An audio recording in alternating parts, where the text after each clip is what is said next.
बांके बिहारी कृष्ण मुरारी बंसी बजैया रास रचैया गोवर्धन गिरधारी गिरधारी बलिहारी तो पे जाऊं मैं वारी तोई मुंहिंजी नैया तारी तोई मुंहिंजी नैया सवारी।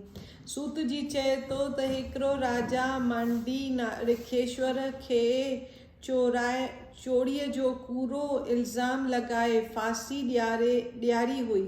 जॾहिं रिखेश्वर खे धर्मराज वटि वठी विया तॾहिं हुन धर्मराज खे चयो त मूं अॼु ताईं को बि ख़राबु कमु चोरी वग़ैरह कान कई हुई, सो मूंखे कृपा करे ॿुधायो त मूंखे फांसी छाजे लाइ करे मिली।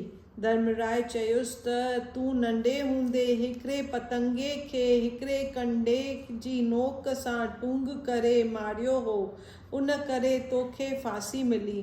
मगर रिखेश्वर चयो त ॿालपण में पुञ ऐं पाप जे ज्ञान ई ना समझ करे पाप जी सज़ा न मिलणु घुरिजे, पर जीअं तो मूंखे बेगुनाह फांसी ॾियारी इन करे मां तोखे श्राप थो ॾियां त तूं 100 वरियनि ताईं मृत्यु लोक में बानीअ जो पुटु थी रहे। इन श्राप मिलण करे धर्मराज मृत्यु लोक में विदुर जो अवतार वठी आयो। जेसिताईं विदुर मृत्यु लोक में हो तेसिताईं सूरज देवता धर्मराय जो कमु हलाईंदो हो। राजा युधिष्ठिर संसार जो सुख ऐं व्यवहार कूड़ो सम्झी उदास चित्त सां परमेश्वर जो ध्यान में रहंदो हो।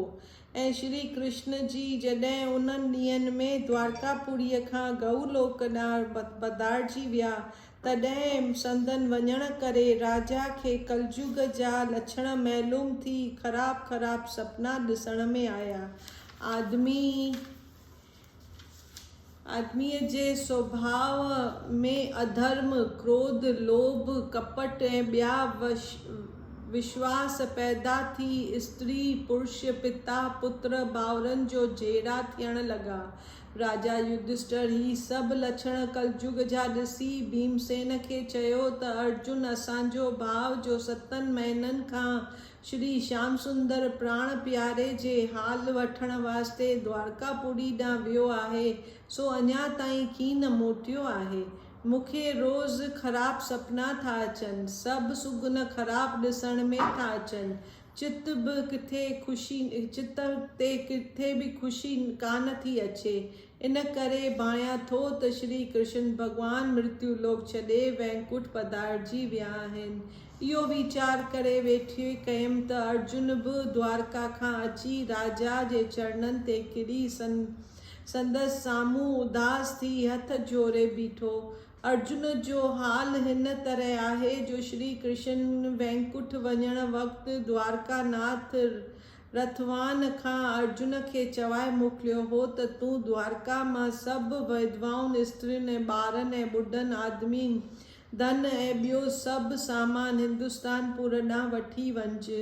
इन जो हुकुम मूजिबि अर्जुन सभई माल असाब ऐं सभु माण्हू साण करे हिंदुस्तानपुर आयो त पर वाट ते हिंदुस्तानपुर जे वेझो भील क़ौम जा माण्हू अची खेसि पकड़ियो ऐं सभु सामान माल असाब फुरण लॻसि। तॾहिं अर्जुन गांडीव धनुष पंहिंजो चाढ़े बिल्कुलु घणाई तीर उन धनुष जा उन्हनि क़ौम खे हयां, मगर उन तीरनि जो कुझु बि फ़ाइदो न कयो, सभु माल चोर खणी विया। उन वक़्तु अर्जुन उदास थी चयो त सॼे शक्ति मुंहिंजी फ़क़ति श्याम सुंदर जे कृपा सां हुई, हाणे हू मुंहिंजी रिख्या करण वारो कान्हे, तॾहिं सभु बल ऐं तेज मुंहिंजो हलियो वियो आहे। इन चिंता करण करे मुरली मनोहर जो वैकुंठ वञण करे अर्जुन जो मुंहुं उदास थी हो।